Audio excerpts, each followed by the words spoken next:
Hoje, o assunto da mensagem, para mim, é o assunto mais importante na vida de qualquer pessoa.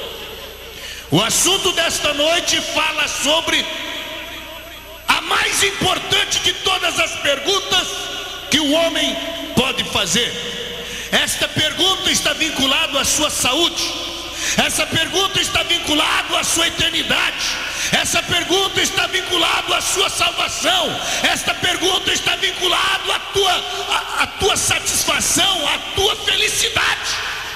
Que pergunta é essa, pregador? Para mim, eu considero essa pergunta mais importante. A pergunta que cada um vai fazer para si mesmo. E a pergunta é esta: como ser salvo?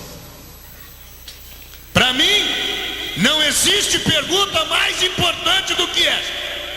E aí eu questiono com cada pessoa, cada cristão aqui presente. Quero perguntar a cada pessoa aqui: você é salvo? Eu não estou perguntando se você é católico, eu estou perguntando se você é salvo. Não estou perguntando se você é pastor, estou perguntando se você é salvo. Não estou perguntando se você é membro da Assembleia de Deus, eu estou perguntando se você é salvo. Eu não estou perguntando se você é batista ou presbiteriano, eu estou perguntando se você é salvo. Não estou perguntando se você sabe cantar bem na igreja, eu estou perguntando se você é salvo. Não perguntei se você fez a primeira comunhão, a segunda, se anda com crucifixo no peito. Não, a pergunta é muito mais profunda. A pergunta esta noite é: você é salvo?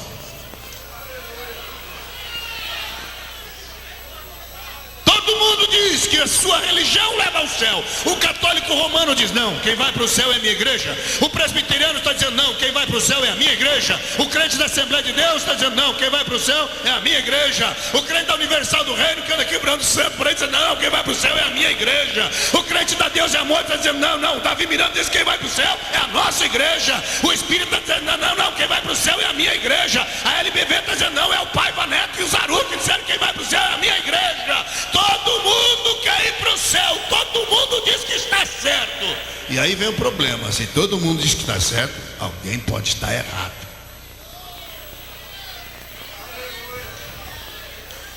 Como ser salvo? Esta foi e sempre será a pergunta mais importante de toda a nossa vida, desde o momento que nós vimos ao mundo até o instante que estaremos sendo colocados no caixão para ser enterrados 7 palmos debaixo da terra. O problema é que muitas pessoas protelam a questão vital da sua vida para os últimos dias, quando já é tarde demais. Ninguém gosta de pensar na eternidade, ou se pensa, só pensa quando passa na porta do cemitério. Eu quero que você me ouça com atenção, porque esta foi e continuará sendo a pergunta mais importante deste universo que vivemos. Abram as suas Bíblias comigo, as pessoas que as possuem, no livro de Atos dos Apóstolos. E no momento crucial, no momento em crise na vida de um homem, esse homem faz esta pergunta, que é a pergunta que é o tema da mensagem desta noite. Atos capítulo 16, versículos 28. Aliás, 29. Atos dos Apóstolos, capítulo 16, versículo 29. Tendo ele pedido luz, saltou dentro e todo trêmulo se prostrou ante Paulo e Silas. Versículo 30. Tirando-os para fora, disse: senhores, que me é necessário fazer para ser salvo? Olhem para mim, por favor. Estas palavras foram pronunciadas por um homem que, no momento de desespero e de crise na sua vida, perguntou a 2 homens de Deus que estavam numa prisão. Ele fez essa pergunta em uma circunstância difícil, porque naquele tempo, quando quando uma pessoa permitia, quando um carcereiro permitia que um preso fosse solto, ele tinha que pagar com a sua própria vida, e ele passava a ser um homem desonrado da sociedade. Se a moda pega hoje, não é? O que soltam de preso aí, não é brincadeira. Mas aqui está um fato que gerou esta pergunta. Deus, quando vê os seus apóstolos presos, envia um anjo e manda um tremor de terra, um terremoto naquela prisão. E diante disso, as cadeias se soltam e Paulo e Silas têm as portas abertas, escancaradas para sair. No meio daquela trepidação da cadeia, no meio daqueles escombros, no meio daquela fumaceira, aquela poeira toda, o desespero bate no carcereiro quando percebe que as cadeias estavam com as portas abertas, e ele ainda tentando se recobrar do momento daquela situação difícil e catastrófica para ele. O carcereiro, ao ver aquilo, ele pensa imediatamente em se suicidar, porque acabava aí para ele a sua vida de dignidade. As pessoas que o viam iriam dizer que ele era um homem que iria morrer em função de ter permitido a libertação de alguns presos. Mas Paulo e Silas ainda não haviam saído. E quando aquele homem pensa em suicidar, porque a vida para ele havia acabado, seria um homem sem dignidade no meio da sociedade, ele teria que pagar com a sua própria vida. Naquela hora, quando o homem pensa em se suicidar, em se matar, Paulo e Silas começam a dizer: não te faças nenhum mal, nós ainda estamos aqui. Quando aquele homem percebe que os presos não haviam fugido e que ali era uma circunstância sobrenatural, entende e reconhece que aquele momento era um momento que só Deus poderia proporcionar, ele se curva ante os apóstolos e começa a lhes perguntar: que devo fazer também para eu me salvar? Deus muitas vezes permite circunstâncias adversas para que algumas pessoas entendam que essa vida, e a pessoa precisa cair na dura realidade da vida, que essa vida não foi a que Deus planejou para o homem, que essa crise que você está enfrentando, meu senhor, que esse desemprego, esta dificuldade, esta situação vexatória, esta situação de vergonha, senhorita, que você tem que mercadejar o seu próprio corpo, se prostituir para tentar ter alguma situação de equilíbrio financeiro na sua vida. Que você, meu jovem, para esquecer os problemas da vida, tem que injetar droga nas veias, ou fumar crack, ou cocaína.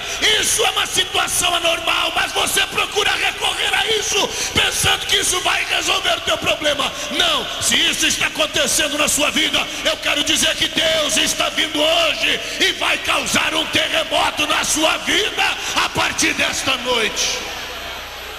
Algo sobrenatural está acontecendo aqui hoje. Sinta a glória do Espírito agora.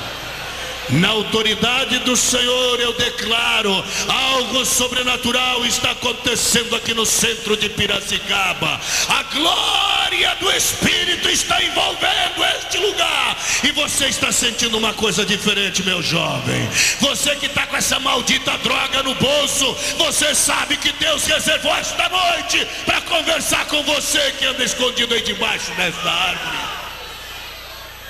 E vai acontecer mais coisa ainda. Agora, se você quer com sinceridade, como este carcereiro fez, a pergunta: como eu devo ser salvo? O que devo fazer para me salvar? Ouça atentamente, que hoje você vai sair daqui com a certeza de que é ou de que não é salvo, de que vai ou de que não vai para o céu, de que tem ou que não tem Deus na sua vida. Ouça com atenção. Essa pergunta sempre foi e continuará sendo a pergunta mais importante na vida do homem: como ser um salvo? Muitas pessoas fizeram esta pergunta na Bíblia. Podemos abrir diversas partes, como um dos livros mais antigos da Bíblia, o livro de Jó. Já se fazia essa pergunta naquele tempo, e Jó perguntou: como se justificará o homem perante Deus? Em outras palavras, ele queria saber como o homem poderia ser salvo. Essa pergunta não é feita somente pelos homens do passado. Essa essa pergunta não é feita somente pelos pobres. Tem gente que pensa que é só o pobre que quer saber de ir para o céu. Negativo. Todos querem saber como ser salvo. Um jovem rico, no livro de Mateus, capítulo 19, versículo 16, registra esta referência, esta passagem. Um jovem rico chegou para o Senhor, usando palavras mais educadas, mais polidas. Chegou para Jesus e disse: bom mestre, que bem farei para herdar a vida eterna? Em outras palavras, ele queria saber como é que se fazia para ser salvo. Todo mundo quer saber de salvação. Ou será que tem alguém aqui que quer ir para o inferno? Tem alguém aqui que quer ir para o inferno? Ninguém. Em Mateus 19, 25, os discípulos perguntaram a Jesus: quem, pois, poderá ser salvo? Os discípulos queriam saber, o rico queria saber, Jó lá no Velho Testamento queria saber, todos querem saber. Os judeus perguntaram no dia de Pentecoste: varões irmãos, que faremos? Eles queriam saber como ser salvo.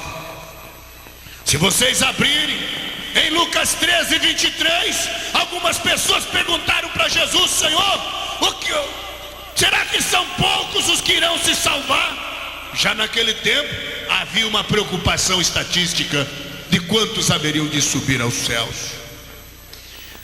Nessa passagem que abri a leitura para o tema desta conferência desta noite, em Atos 16, verso 29, verso 30, o carcereiro pergunta: o que é necessário fazer para me salvar? E a resposta vem no verso 31, quando Paulo e Silas responderam para aquele carcereiro, e a resposta foi essa: crê no Senhor Jesus Cristo e serás salvo tu e a tua casa. De quebra, nesta noite eu trago com muita singeleza, amor e sem nenhum sentimento de rivalidade para algumas pessoas que estão abraçando São Jorge, Santo Antônio, Virgem Maria, Maria das Graças, Maria das Dores, Maria de Fátima, Maria Aparecida, Buda, Confúcio, Maomé. Eu não sei em quem você está se assegurando. Talvez você seja devoto do São Cipriano, que nem tem na Bíblia. São Jorge também já caçaram o mandato dele. É conversa mole aquele negócio que tem o São Jorge matando um dragão. Pare com isso, meu amigo. O homem já foi na lua e não achou nenhum São Jorge lá, e também não vai achar na Bíblia. Como Santo Antônio das Causas Impossíveis também não tem na Bíblia. E aqui vai um esclarecimento a algumas pessoas que devem estar pensando que nós os crentes não amamos Maria. Opa, espera um pouco. Pelo contrário, amamos Maria, bendita entre as mulheres, a virgem que foi agraciada entre todas. E por isso mesmo foi um milagre, porque ela não foi fecundada pelo homem, mas foi fecundada pelo Espírito Santo. Quando Deus fecunda Maria e através dela introduz aquele que seria o Salvador da humanidade, Jesus.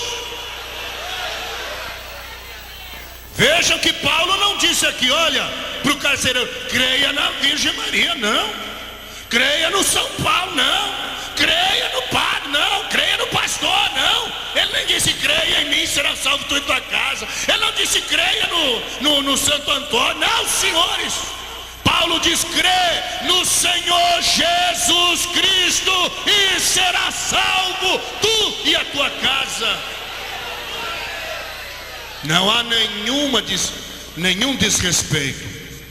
Claro que a gente condena a adoração de imagens por causa disso, mas também não concordamos com algumas afrontas que só provocam guerras, como aconteceu recentemente na televisão e todo mundo ficou sabendo. Não aprovamos esse tipo de atos, parece sim, de violência, mas também não estamos aqui para adorar a imagem. Vou explicar por quê. Porque quem vai salvar você não é um pedaço de ferro, um pedaço de gesso.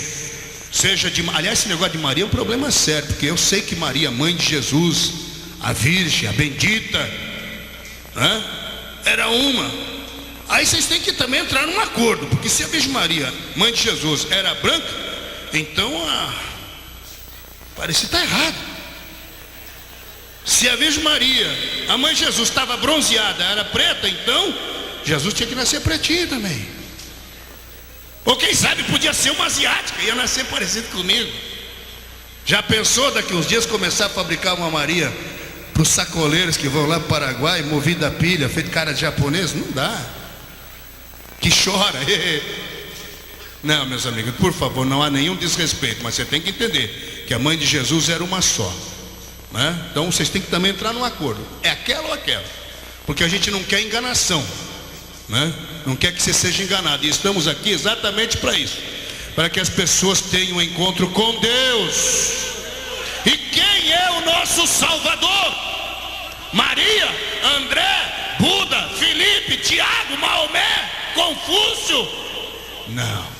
Paulo foi claro: crê no Senhor Jesus Cristo e será salvo tu e a tua casa. Bem, para ser salvo, e você hoje quer saber como é que faz para ser salvo. Eu não estou perguntando como é que você faz para ser membro da Assembleia de Deus. Estou perguntando como é que você faz para ser membro da Católica, membro da Batista, Presbiteriana, Deus é Amor, Congregação Cristã. Não, estou perguntando, e a pergunta é muito mais abrangente e é a mais importante da nossa vida: como devo fazer para ser salvo? Como ser salvo? Então você me ouça, porque você hoje vai saber, por Deus, como é que você vai ser salvo. Porque pelo homem tem muito jeito aí: acende uma velinha acesa, morde uma galinha preta, dá dentada em galinha por aí. Não, esse é o jeito dos homens. Uns ramo de arruda na orelha, outros carrega a cruz daqui até a cidade Aparecida. Esse é o jeito dos homens. Eu vou falar do jeito de Deus. Nós estamos que nem uma pessoa que está num poço, um abismo sem fundo, que não consegue subir. Precisa chegar até o alto, sair desse abismo. E não adianta, o socorro não vem do homem, porque ele não tem força para sair. O socorro tem que vir de cima, a corda tem que vir do alto. E eu tenho certeza que Deus está socorrendo a cada um de nós. É por isso que estamos aqui felizes esta noite. Mas se no meio desse povo alegre e feliz existem pessoas em dúvidas, ouça, porque Deus quer falar com a sua vida hoje. Como é que eu posso ser salvo, pregador? Então eu vou dizer, pelo menos conjugar aqui pelo menos 4 verbos para os senhores saber como é que nós devemos ser salvos. Em primeiro lugar, para ser salvo é preciso conjugar o verbo, e é reflexivo, tem que conjugar o verbo arrepender. Se você quer ser um salvo, você precisa se arrepender. Essa é a primeira condição. Não há como ser salvo sem arrependimento. Tanto é que todos os pregadores, precursores de Jesus, começaram com esta mensagem. Mateus 3:2, João Batista, quando introduziu a mensagem na Palestina, antes de Jesus vir, João Batista pregava: arrependei-vos, porque é chegado o reino dos céus. No livro de Atos dos Apóstolos, um dos mais eloquentes pregadores do apostolado de Jesus era Pedro. Em Atos 2:38, Pedro pregava: arrependei-vos e cada um de vós seja batizado. Mas não era só Pedro, não era só João Batista, mas a Bíblia mostra que o próprio Senhor Jesus Cristo, quando perguntaram sobre a questão, Jesus disse: o reino de Deus. Marcos 1:15, Jesus registra, disse Jesus: o reino de Deus está próximo e o tempo está cumprido. Arrependei-vos e crede no Evangelho. Meus amigos, nós somos seres inteligentes. Deus não fez essa tua cabeça para ficar pendurando um monte de enfeite. Deus não fez essa tua cabeça para você ficar enchendo de pó na cara. Não, Deus fez essa tua cabeça para você pensar, para raciocinar, para entender. E uma das coisas que Deus quer é que você entenda o que é arrependimento, porque o povo brasileiro pensa que pode enganar Deus. Chega na época do Natal, comemora o Natal, diz que ama Jesus, faz a sua festa, reúne a sua família, vai na missa. Mas quando chega 2 meses depois, entra numa orgia, num verdadeiro bacanal, em festas que são verdadeiras orgias, legalizadas, financiadas pelos cofres públicos, com impostos que eu e você, que nós pagamos para financiar essa pouca vergonha, que são esses bacanais do Rio de Janeiro, verdadeiras orgias legalizadas, para contribuir com o quê? Com a imoralidade de uma nação, com o mundo vergonhoso voltado para a podridão, para a vergonha, para a prostituição. E passa nas nossas telinhas, ensinando os nossos filhos a vivenciar um mundo nojento, imoral, podre. Deus não aceita isso, meus amigos. Não adianta você carregar um crucifixo no peito ou colocar a maior das imagens na sua casa de um santo e viver essa vergonha. Deus não se deixa escarnecer. Você pode enganar a tua mulher, você pode trair a dignidade, você pode entrar numa prostituição, nesse homossexualismo imundo que faz o governo financiar propagandas que são assinte, são uma vergonha para aqueles que querem viver dignamente.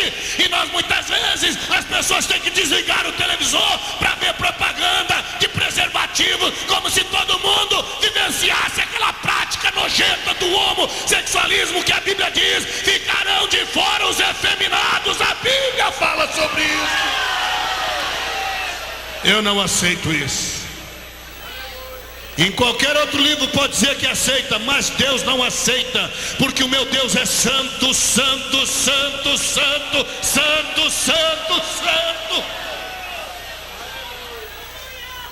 Eu convoco os pais de família, as pessoas de bem, que querem viver uma vida de dignidade, que nós podemos combater sim essa pouca vergonha, mas a pouca vergonha, essa verdadeira inundação, esta avalanche de moralidade, só pode ser combatido com a presença de Deus e com a unção do Espírito Santo, quando esse povo se arrepender.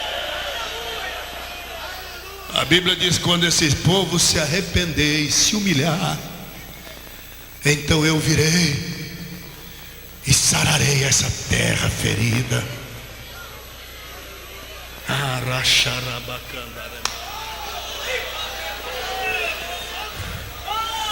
O sentimento de santidade, a presença do Espírito Santo provoca em nós o que Deus está sentindo agora, esta indignação pelo pecado, por esta imoralidade, por esta vergonha.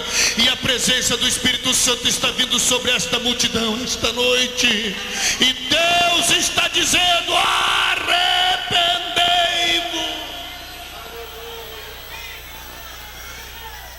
Que arrependimento é esse que leva o indivíduo a ir à missa no domingo, no Natal faz a sua festa comemorando o nascimento de Cristo, mas 2 meses depois entra nestas verdadeiras orgias, bacanais a céus abertos? Que arrependimento é esse que leva essa pessoa que praticou toda sorte de pecado nos dias de carnaval, quarta-feira de cinzas, acha que está arrependido, já que fez toda aquela pouca vergonha, aí vai com aquela cara de Maria arrependida, com um véuzinho branco na cabeça, e quem olha para a pessoa diz que é um santo, aquele olhar olhando de anjinho. Quem vê assim, até a penitência é reduzida. Se eu orar uns 50 para não, eu vou reduzir para 25. Qualquer pessoa vai com aquela carinha de santo, e quem vê pensa que está arrependido mesmo, mas está arrependido coisa nenhuma. Debaixo daquele véuzinho branco, a pessoa está pensando em voltar a praticar todas aquelas coisas erradas já no próximo sábado de aleluia.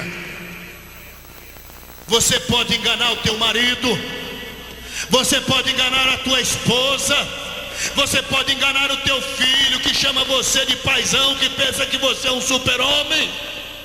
Você pode enganar a qualquer um, você pode enganar o padre, você pode enganar o pastor, você pode enganar a freira, você pode enganar o presbítero, o ancião, você pode enganar quem você quiser, mas Deus você não engana, e Ele está aqui esta noite.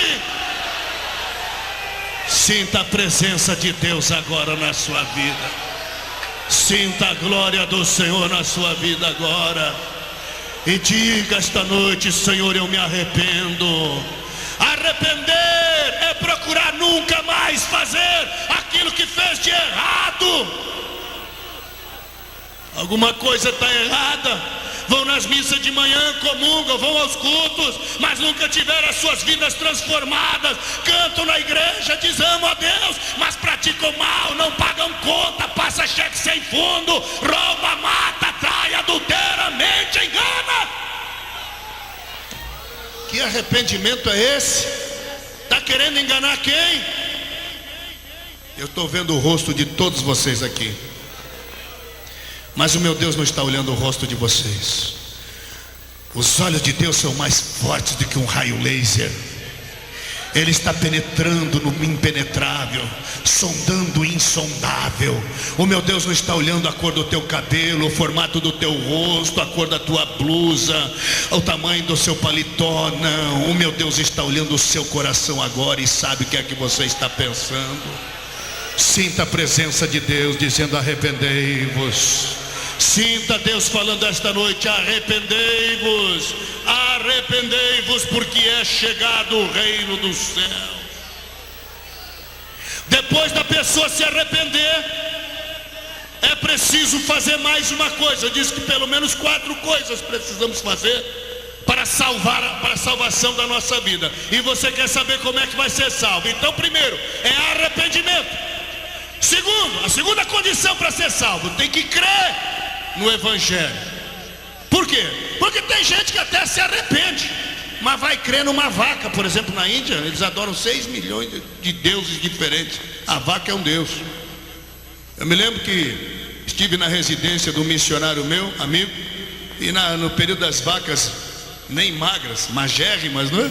Ele alugou um apartamentozinho onde morava, em lugares mais pobres, quase no gueto lá na cidade, ali próxima a Nova York.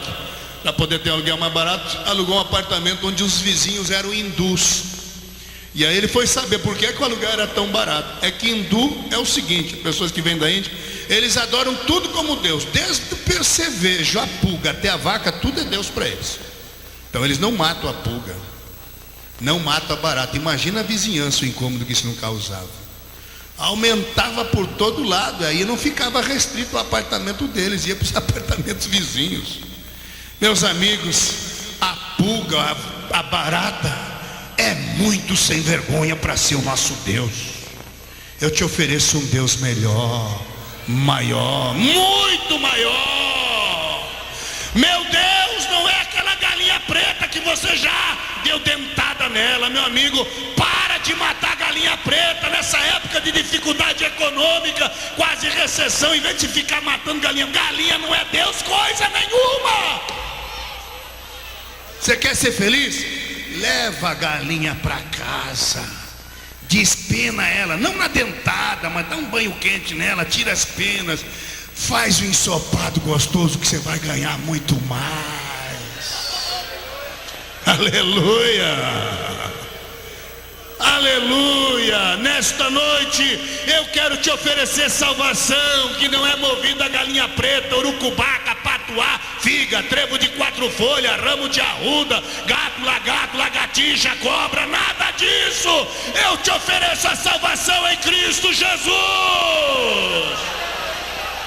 Arrependei-vos, e a Bíblia diz: arrependei-vos e crede no Evangelho. Marcos 1,15, foi o próprio Senhor Jesus quem disse isso. Aleluia. Eu gosto do apóstolo São Paulo, que de vez em quando ele trazia umas frases que se tornaram verdadeiras pérolas. da nossa fraseologia evangélica. Se eu pudesse colocar, se eu tivesse que colocar um versículo bíblico no meu carro, colocaria esse, que o apóstolo São Paulo colocou em Romanos capítulo 1, versículo 16. Paulo diz o seguinte, aleluia, porque, aleluia, ele diz assim, olha, não, porque não me envergonho do evangelho, porque é poder de Deus para a salvação de todo aquele que crê. Eu não me envergonho desse evangelho. Tem alguém aqui que tem vergonha desse evangelho? Vocês já perceberam que estamos num mundo tão ruim, mas tão errado, que as pessoas perderam o conceito do certo e do errado. A sociedade está numa loucura coletiva em tamanho grau que já não sabe o que é certo, já não sabe mais o que é errado. Hoje, errado virou sinônimo de certo. Hoje, certo virou sinônimo de errado. Quer ver? A pessoa, um homem grandão, né? Bigode, bota um brinquinho na orelha e sai rebolando que nem uma mulher. Hoje tem homem querendo viver como mulher, tem mulher querendo viver como homem. É o sapatão da vida. Eu não consigo entender. E acho o povo que está certo. Hoje a coisa está tão virada que quanto mais errada a pessoa é, maiores lugares ele galga. A coisa está tão ruim que ninguém mais sabe o que é certo e errado. O povo perdeu completamente o equilíbrio, a noção do certo e errado. Quer ver? Se a pessoa mata, rouba, ninguém fala nada. Mas experimente passar com a Bíblia assim aí na cidade. O povo dá aquela gargalhada, aquele sorriso irônico. Olha lá o crentinho. Quer dizer que é errado ir para a igreja? Quer dizer que é errado adorar a Deus? Pois é esse o conceito que a sociedade moderna está fazendo. Sabe por quê? Porque o homem entrou em delírio, já não tem mais noção do certo e errado, não sabe mais o que fazer, tem vergonha de admitir que é cristão. E pior que tem alguns crentes também que muitas vezes acanhado, acuado, fica até com vergonha de saudar o outro com a paz do Senhor. Ó, Jesus vai te dar um recado para você hoje. Aquele que se envergonhar de mim perante os homens, eu também me envergonharei diante do meu Pai que está no céu. Tem lugar por aí onde a gente vai saudar o irmão com a paz do Senhor, ele... Pai do Senhor, meu irmão, ele... Sim, senhor. Aí eu não sou legalista, é claro que uma saudação não vai aumentar nem diminuir. E também não é errado saudar com bom dia, boa tarde, boa noite. Claro que não. Mas a gente quando encontra um crente, o maior prazer é poder saudar ele com a paz do Senhor, é ou não é? É coisa boa. Pai do Senhor, meu irmão. Mas tem alguns que quando você sauda com a paz do Senhor, ele...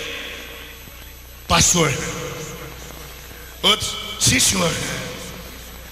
Alguns jovens até dão uma... meu, paz e amor. Agora o pior é aquele que é o mudo por conveniência. Conhece o mudo por conveniência? Pai do Senhor, se ele está numa roda de amigo, ele... Hã? Comigo? Pai do Senhor, meu irmão, ele... Hã? É o mudo por conveniência. Meu amigo, por que temer amar a Deus? Senhoras e senhores, cidadãos de Piracicaba, não se escandalize com esse povo dando aleluia e glória a Deus. Vocês acham que isso é coisa de seita?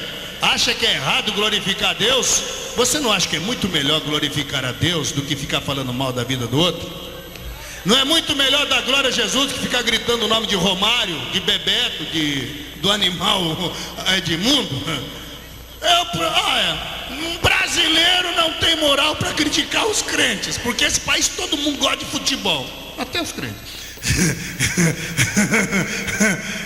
Vocês não têm moral para criticar o crente de dar aleluia e glória a Deus, não. Porque vocês são o país que mais briga, grita quando tem jogo da seleção. Aí quando o Brasil ganha, vocês gritam o nome do jogador. Agora vem querer criticar a gente, porque a gente não grita o nome do jogador, mas nós gritamos o nome maior que o Pelé, que o Zico, que o Romário.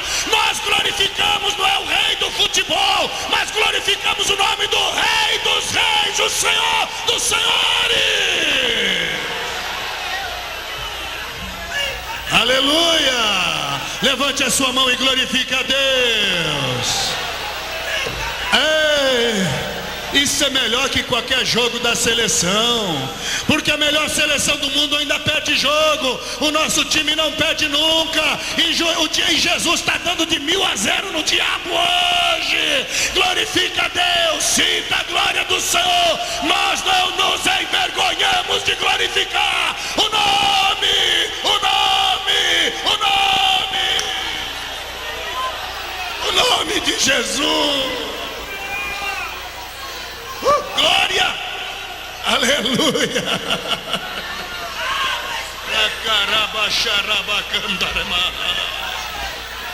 Eu não me envergonho deste evangelho, porque é poder de Deus para a salvação daquele que crê. Aleluia. Paulo disse para o carcereiro: crê no Senhor Jesus e será salvo tu, e de quebra ainda a tua casa. Em nome do Senhor eu profetizo esta noite para você que está meio atribulada, porque o teu marido te persegue, porque você vem para a igreja.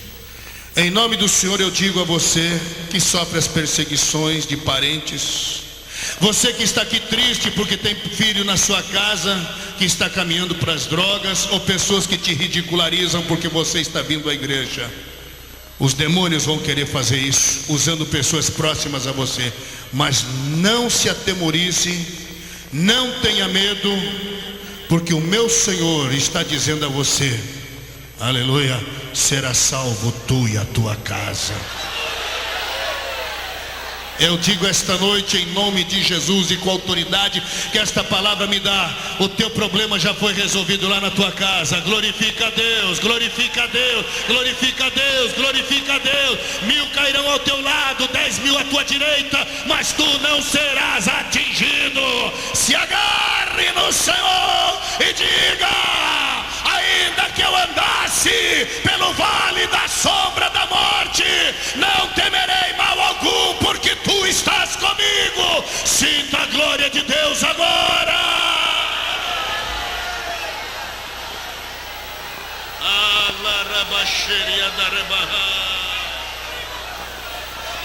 Creia em Jesus, creia em Jesus, creia em Jesus. Vocês estão ouvindo aqui um filho de japonês que recebeu toda uma formação oriental. Eu sou de uma família tradicional japonesa, e um dia, quando eu aceitei esse Jesus na igreja do Brás, ali na Major Marcelino 331, São Paulo, tempo do falecido pastor, hoje falecido, saudosa memória, pastor Eduardo Modesto, tinha um pregador chileno pregando no ano de 64, e meu irmão, pastor Fernando, me convidou para ir para a igreja. Ele era o líder da mocidade ali do Brás. E quando eu fui assistir o culto naquele dia, eu era angustiado, e Deus já estava me chamando naquela época. E naquele dia, quando eu fui para a igreja, não houve como resistir à voz de Deus. Entreguei a minha vida para Jesus. Isso me trouxe enormes complicações: a rejeição do meu pai, a crítica da minha mãe, a zombaria dos meus parentes. Um japonês aceitando esse Jesus dos crentes? Você está louco, meu filho? O filho do seu Takayama ficou doido, agora diz que é crente. Foi daí para pior. Mas nada disso abalou mais o meu pai do que o dia que eu disse, depois de alguns tempos, uns anos depois, quando a coisa foi se avolumando, e eu senti que Deus estava me chamando para a sua obra, para a sua seara. E aí um dia eu tive que enfrentar meu pai e disse: pai, Deus está me chamando para a sua obra. Aí foi terrível. Meu pai chamou a família, chamou minha mãe, disse: olha, se você quiser ficar na minha casa, tem que abandonar esse negócio de Jesus. Agora, se você quiser ficar aqui, você tem estudo, casa, família, carro, herança, cama, comida, tudo. Só que para ficar aqui você tem que deixar desse Jesus. Escolha e tem que ser agora. Já decidi, pai. Ah, resolveu ficar? Não, pai, de Jesus eu não largo nunca. Isso foi uma verdadeira bofetada na cara do meu pai. Não falei aquilo com um confrontamento a ele, não. Falei aquilo com amor, muita compaixão. É que o meu pai jamais podia entender o que estava se passando dentro de mim. E meu pai então, com aquele momento de fúria, disse então, rua. E eu tive que sair de casa. Eu disse, mas meu pai, você prefere ficar? Disse, pai, de Jesus eu não largo nunca. Fui embora, passei alguns anos lá no Paraná e um dia a saudade bateu. Eu dirigi uma igrejinha de 5 crentes. A cidade que eu fui dirigir é tão grande que você nem adianta procurar no mapa, porque acho que não vão levar mês para achar. E quando eu entrei na cidade a primeira vez, quando eu pensei que estava entrando na cidade, já estava saindo. E um dia, depois de 3 anos, cuidando daqueles 5 crentes, que na verdade já no primeiro culto aumentou bastante, porque o povo nunca tinha visto um japonês na cidade, quando mais crente ainda. Quando abri as portas da igreja, a igreja lotou, foi uma benção. Mas um dia a saudade bateu. Eu ganhava uns míseros, metade de um meio salário mínimo. E um dia eu peguei o dinheiro e falei, vou para São Paulo visitar meus pais, porque eu fui buscar o material, os cadernos da faculdade, aquela coisa toda, que a gente mantesse informado. E aí eu fui buscar para ver algumas roupas que ficaram, um restinho que tinha ficado, quer dizer, tinha ficado muita coisa, mas eu ia trazer algumas coisas lá para o Paraná, onde eu morava já há algum tempo. E quando eu cheguei em casa, eu pensei, meu pai não vai nem me receber. Do Paraná foi uma verdadeira eternidade a viagem até São Paulo, quando eu desci naquela rodoviária ali, que ainda era ali perto da estação Sorocabana, Júlio Prestes ali. Dali eu fui até o bairro da Lapa, onde moravam meus pais. E quando eu cheguei na porta da casa, falei, meu pai não vai nem me receber. Ele acha que eu rejeitei ele por Jesus, troquei ele. Não tinha trocado, mas eu não podia deixar meu pai. A Bíblia diz que ama pai e mãe do que a mim, não é digno de mim. E eu levei ao pé da letra a situação e fui lá. Quando eu fui visitar meu pai, cheguei na porta da casa, meu pai não vai me receber, meu pai não vai me receber, acho que eu vou embora, nem vou chegar. Quando eu chego na casa do meu pai, eu pensei que ele ia apontar o dedo para a rua assim, vai embora. Mas de repente, quando ele pensa que ele vai apontar o dedo para a rua, ele estica a mão para mim e diz, opa, não está tão ruim. A hora que eu vou cumprimentar ele na porta de casa assim, ele diz, meu filho, a paz do Senhor Jesus. É momento bom. Eu falei, que é isso, pai? O senhor não está querendo zombar da minha religião, não é? Disse, não, meu filho, eu pensei comigo, que Deus é tão grande que faz um filho abandonar família, casa, herança, faculdade, até os pais. Tem que ser um Deus grande. Buda não faz isso, não. Esse Deus tem que ser grande. E eu fui numa igreja e também aceitei esse teu Jesus. E hoje eu sou um crente, meu filho. Papai já partiu para o Senhor, mas morreu. Papai morreu crente, mamãe morreu crente, minhas irmãs, minha irmã é crente, meus irmãos são crentes, eu tenho outro irmão pastor, e assim a obra está sendo feita, porque a Bíblia diz, crê no Senhor Jesus e será salvo tu e a tua casa. É esse Deus que eu creio. Qual é o seu Deus? Oh glória, aleluia. Quantos creem que o nosso Deus é grande? Um dia desse eu vou trazer uma outra mensagem que Deus está colocando no meu coração. Qual é o tamanho de Deus na sua vida? E eu vou fazer essa pergunta aqui hoje. Qual é o tamanho de Deus na sua vida? Tem gente que o Deus é do tamanho do crucifixo que está no peito dele. Eu já vi ladrão matando com crucifixo. Eu já vi prostituta fazendo seu trotuar com a bolsinha na esquina, com crucifixo, com Jesus na orelha. É esse o tamanho do teu Jesus? Jesus que bandido lá do Comando Vermelho, tem ele no pescoço, mas anda matando os outros? Não. Meu Jesus não é um pedaço de ferro que fica grudado no pescoço do povo, não. Meu Jesus não é enfeite de porta de cemitério, porque se esse Jesus resolvesse o melhor lugar no mundo para se morar era o cemitério. Tá assim desse Jesus lá, ó. Não é esse Jesus que eu prego para você essa noite. O tamanho do meu Jesus é aquele que com 2 palavras cria os céus e a terra, que tem autoridade, domínio sobre este universo, que está aqui esta noite. Eu creio neste Jesus. Creia nesse Jesus esta noite também. Aleluia, aleluia.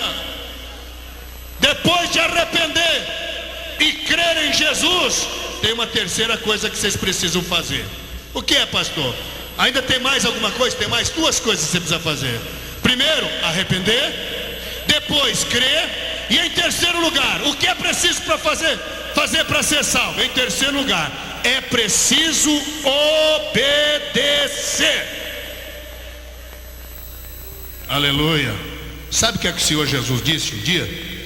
No Sermão da Montanha, em Mateus, ele diz: olha, nem todo aquele que me diz Senhor, Senhor, entrará no reino dos céus, mas sim aquele que faz, aquele que obedece à vontade do meu Pai que está no céu. Quer ir para o céu, meu amigo? Tem que obedecer. Você está pensando que o teu evangelhozinho aí, esse evangelho do oba-oba, que faz você dizer que é um cristão porque carrega um crucifixo no peito, vai levar você para o céu? Nós estamos vivendo numa sociedade onde obedecer ninguém quer. Cristão todo mundo quer ser, mas obedecer ninguém quer. Estamos vivendo uma geração de semideuses, homens arrogantes, donos de si mesmo, cristão de papel, mas sem nenhum conteúdo, cristão de sociedade, de aparência. Essa moralidade, essa tal de nova moralidade, diz que o indivíduo é cristão, mas diz que ele pode fazer o que ele quiser. Se você se sente bem, você quer viver como homossexual, pode. Você se sente bem assim? Faça. Isso é frase do inferno, meu amigo, porque a minha Bíblia não diz que pode, não. A minha Bíblia diz que você tem que nascer de novo. Sabe o que é nascer de novo? É morrer aquele velho eu, cheio de vício, de pecado, de prostituição, de adultério, de engano, de erro, e viver um novo cristianismo transformado, nascido de novo. Camarada hoje vem todo pirado, cara, todo com a cara maconhada. Jesus te transforma, cara. Ô bicho, aceita Jesus, hein? Jesus te transforma, cara. Pera aí, que evangelho é esse? O camarada disse: Jesus transforma? Transforma, meu. Aí o cara disse: mas o que isso é diferente de mim? O que eu faço, você faz. O que eu bebo, você bebe. Onde eu vou, você vai. O que eu ando, o que eu faço, você faz. O que isso é diferente de mim? É esse o novo evangelho que o povo está vivendo aí. Mas não é esse evangelho que nós pregamos. Não prego esse evangelho aqui, não. O evangelho que Jesus está ensinando é o evangelho de transformação, é o evangelho de mudança, é o evangelho que permite a pessoa abrir o seu coração e a presença do Espírito Santo, Santo, Santo, passa a viver nesta vida. Aleluia. Mas o que tem de ver a minha certidão de casamento com o meu divertimentozinho de madrugada ali na casa do meretriz? Minha mulher nem fica sabendo. Peraí, meu amigo, você acha que o que liga você com a tua mulher é esse pedaço de certidão reconhecido firma no cartório de casamento? Cartório civil? Negativo. Quem liga você com a tua mulher, com teus filhos, não é um pedaço de papel com firma reconhecida, não. Nós não estamos vinculados com a nossa família pelos elos de um papel, não. O que nos une é o elo do amor, é a presença de Deus. Mas infelizmente a nossa sociedade deturpa tudo, mas Deus não se deixa escarnecer. A Bíblia diz: tudo que o homem semear, ele vai colher. Em nome de Jesus, sociedade de Piracicaba, Deus quer transformar a sua vida hoje. Aleluia. O autor da carta aos Hebreus, capítulo 5, versículo 9, diz que Jesus era filho e havendo sido era filho e aprendeu a obediência, diz aqui, havendo sido aperfeiçoado, veio a ser o autor da eterna salvação aos que obedecem. Não adianta você querer vir com história. Para ser salvo é preciso obedecer. Aos que obedecem. Não adianta você ser o maior benfeitor do mundo. Tem gente que pensa que vai ser salvo por obras, dá esmola aqui, ajuda lá. Eu não matei ninguém, não roubei ninguém, não assassinei ninguém, eu não fiz mal para ninguém. Isso é uma obrigação da nossa parte. Mas quem vai nos salvar é a nossa obediência. Tem que arrepender, crer em Jesus e obedecer a Ele. Jesus diz: olha, por que me chamais de Senhor e não fazeis o que eu mando?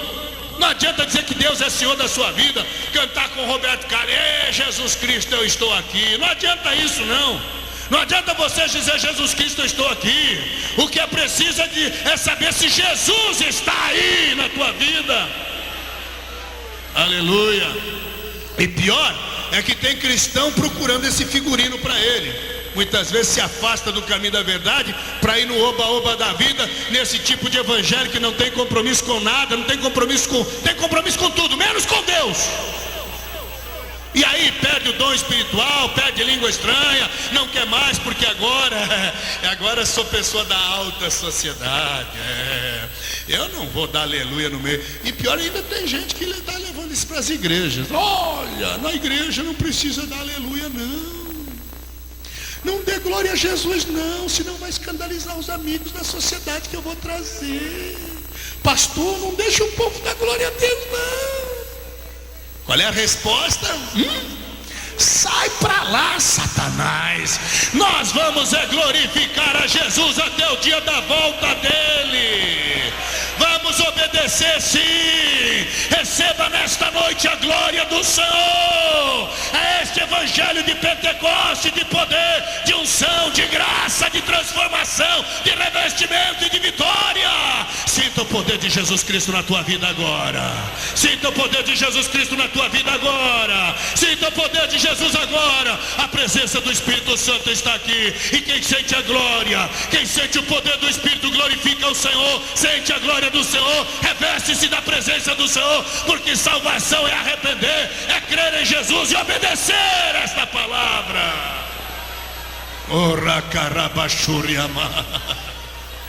Aleluia. Finalmente eu quero concluir com uma palavra só. Tem mais uma condição para ser salvo? Tem. Depois de arrepender, crer e obedecer, a Bíblia diz que é preciso também perseverar. Tem mais uma condição. Você quer ser salvo, tem que perseverar. Você que já perdeu os dons espirituais, que não gosta mais nem de dar aleluia, tem que perseverar nisso, meu querido amigo, meu irmão. Mateus 24, 13 diz assim: mas aquele que perseverar até quando? Até o fim, este será salvo. Não é isso que você queria? Ser salvo? Então por que você anda desanimado aí? Por que não fala mais línguas estranhas? Por que está abolindo os dons espirituais? Por que não sente mais a presença do Senhor? O que aconteceu? Já foi batizado nas águas já, mas parece que já está recebendo o segundo batismo. Que é isso, pastor? É sim. Tem gente que parece que já está sendo batizado de novo, mas não nas águas, nos vinagre, que vem com a cara de pepino azedo para a igreja. Parece um morto vivo, um vivo morto. Nós não fomos batizados no vinagre não, né, meu irmão? Então dá um sorrisão gostoso para Jesus aí. Dá um tchan gostoso aí. Persevera até o fim, será salvo. O segredo não é começar bem e terminar mal. O segredo é começar bem e terminar bem.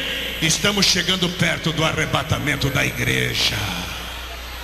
Não desanime nessa trajetória, filho de cristão.